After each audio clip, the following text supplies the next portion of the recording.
And welcome back to Picking Fights with Friends. I'm your host, Chris Terry. Thank you for joining us for our UFC preview show, Part 2. Today's episode is brought to you by Supreme Clean. But not only will they wash your windows, they'll clean your solar panels, and if you mention this ad, you get 20% off recurring services. You can book an appointment either through email or phone. And check them out on Facebook, guys. They have a lot of before and after pictures that speak for themselves. In this episode, we'll be watching the face-offs. Thomas and I will do a breakdown of a fight, and I'll share my best bets to place. And if you enjoyed this video, please like, share, and subscribe. Thank you so much, guys. I really appreciate your support. Before we watch the face-offs, we have a viewer question.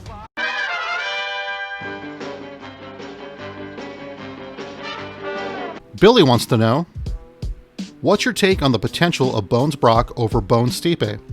So with Jon Jones moving to heavyweight, this sets up so many options for so many great fights.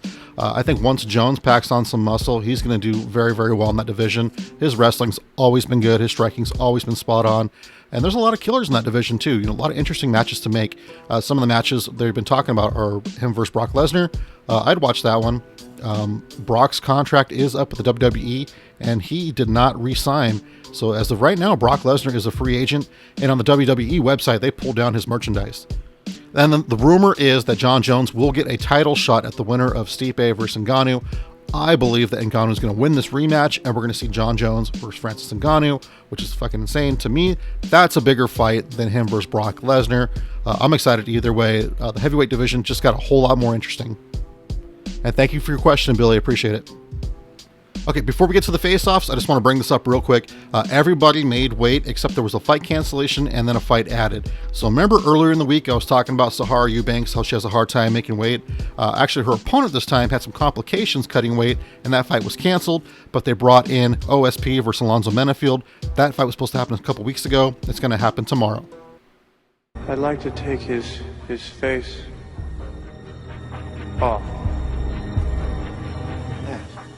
All right, our first fight of the evening takes place in the bantamweight division. We have Cole Smith taking on Hunter Azure.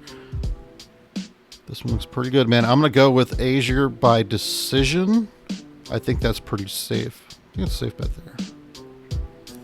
Second fight of the evening. Holy shit. Heavyweight division. Alexander Romanov versus Marcos Rogerio de Lima. On the UFC site, they had a picture of Romanov, but it was all blacked out, so you couldn't really see what he looks like. He looks like fucking Fedor. Holy shit. Oh, big dude. Yeah, I'm going to go with Romanov second round knockout.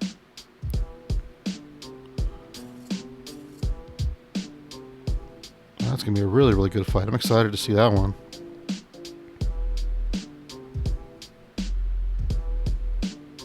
Dana White looks like a fucking dwarf compared to those guys. All right, third fight of the evening, we have Andre Muniz taking on Bartosz Fabinski. This one is in the middleweight division. Muniz is pretty tall. But I think I'm going to go with Fabinski here. Yeah, decision. I like that. All right, fourth fight, ladies. Vivian Araujo taking on Hannah Montana de la Rosa. Flyweight division. Liking Araujo here by Araujo, whatever, however you say it, by decision. And the next fight we have Brian Kelleher versus Kevin Natividad in the featherweight. Round 1. Fight!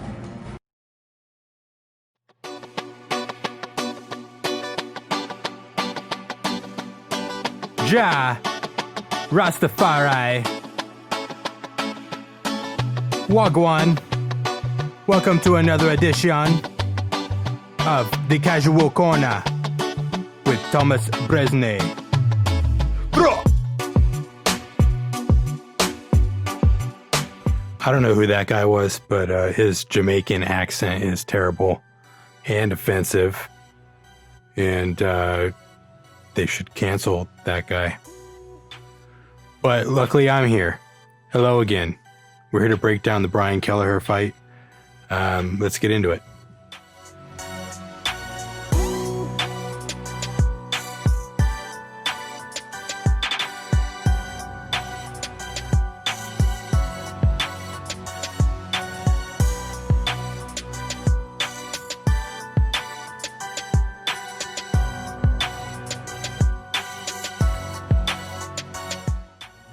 I like this guy. He reminds me of like one of those badass dwarves from the Hobbit movies, you know? Here you see him, he is fighting Noob Saibot. Crazy. No, wait, there's a picture of the guy. Okay. His name is Kevin Natividad. Natividad. Something like that. Bryan was originally scheduled to face Ricky Simon, but his cornerman tested positive for the vid.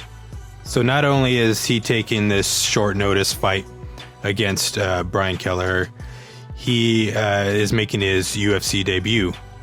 And lately, guys making their debut, they come to bang. They're not messing around, and they've been winning. So I'm excited to see what this kid does. His current record is 9-1 outside of the UFC. And Bryan Kelleher is 21-11. And he's coming off a loss against Cody Stamann, which was a great fight. They both did really well in that fight. And Cody Stamann won by decision. And it was a super emotional fight. It was cool to watch. Anyways, I got Bryan Kelleher on this one, even though the track record for UFC debuts seems to be leaning the other way. Yeah, I don't know. I don't think you can count this guy out, man. He's got great power. And that's all I got. That's it for me. Captain Casual, signing off. Peace.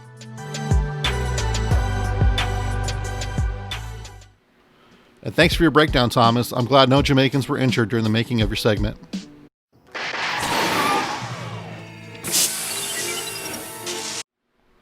I'm going to go with Kelleher here. He's already had time to prepare for a fight. Important on Natividad, he's taking this on short notice, but I think he's going to hold his own. I think he'll be all right. But I'm going to go with Kelleher by decision in that fight. All right, Thiago Moises taking on Jalen Turner. This one's in the lightweight bout. God damn, Jalen's tall.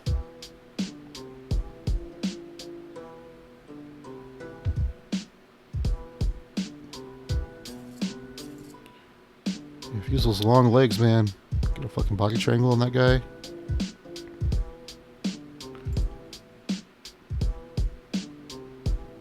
I'm gonna go with Jalen Turner. I think either decision or submission. Submission round 2, or they'll go the distance. Next up, oh man, this one's so hard to pick. We have Michel Pereira taking on Zelim Amadov. This one is in the welterweight division. Man, I still don't know who I'm gonna go with in this fight. Oh shit! Okay. He's like, you just done fucked up, son. He's like, I'm gonna cut your fucking throat.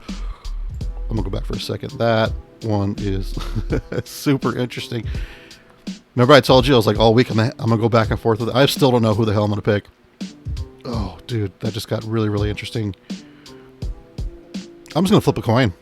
Shit, this one. It's so close. Oops, here we go. And Ovince St. Preux versus Alonzo Menifield. I did a breakdown of this a few weeks ago. This one's in the light heavyweight division. This will be your co-main event of the evening. I like it. OSP tested positive for COVID-19. He's got those superhero white blood cells, and he's good to go now. He's going to fight. And the main event of the evening in the heavyweight division, we have Alistair Overeem taking on Augusto Sakai. This one will be my breakdown. Alistair Overeem versus Augusto Sakai. Alistair Overeem is 40 years old. He's from Amsterdam, Holland, representing Elevation Fight Team. He stands 6 foot 4 inches tall and weighed in today at 252.5 pounds. He holds a record of 46, 18, and 1 no contest. He has notable wins over Fabricio Verdum, Mark Hunt, Andrei Arlovski, Brock Lesnar, and Junior Dos Santos. He's currently on a 1-fight win streak after defeating Walt Harris via TKO. Augusto Sakai is 29 years old. He's from Curitiba, Paraná, Brazil, and representing Gila Ribeiro and Noguchi team. He stands 6 foot 4 inches tall and weighed in today at 261.5 pounds. He has notable wins over Andrei Arlovski, Chase Sherman, and Marcin Tybura. He's currently on a 6-fight win streak. His last defeat came at the hands of Czech Congo back in 2017 via split decision. What's your prediction for the fight then? Prediction? Yes, prediction. Pain. Yeah, I see this fight starting a little bit slow as they have respect for each other's power, but I see Sakai getting impatient here and going for the kill early, and that's when Overeem will capitalize, counter the strikes, drop Sakai with a punch in the second round, get on top of him, little ground and pound, and the ref will stop it, and you'll see Alistair Overeem with his hand raised by knockout in the second round.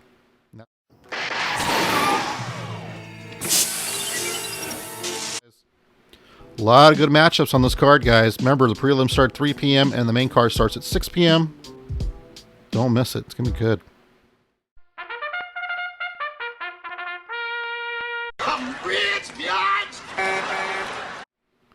A walk into picking fights with friends, best bet segment. I have a 3-leg parlay that I like a lot.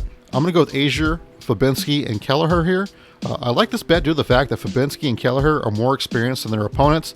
I like Azure because he either finishes his opponents or he gets a decision win most of the time. Yeah, a good straight bet to make too. I like Alonzo Menafield over OSP. With OSP, you never know which version of him is going to show up. So I'm going to take Alonzo Menafield under 2.5 rounds. I think he can finish this fight early. As far as dog bets go, I like Jalen Turner just due to the fact that he's a very tough guy. He has long limbs. He can keep the distance with those limbs or he can wrap you up with them. I see him either getting a submission in the second or getting a decision win here. And another dog bet I like is Augusto Sakai. He has a very impressive record. He's taking on an aging Alistair Overeem, and as you know, chins don't get stronger with age. If Sakai can stick to the game plan and land some clean shots, I think he could finish Alistair Overeem in under 3.5 rounds. And that's our show. Thank you for watching Pickin' Fights with Friends. If you liked the video, please like, share, and subscribe. Don't forget to check out Supreme Clean on Facebook.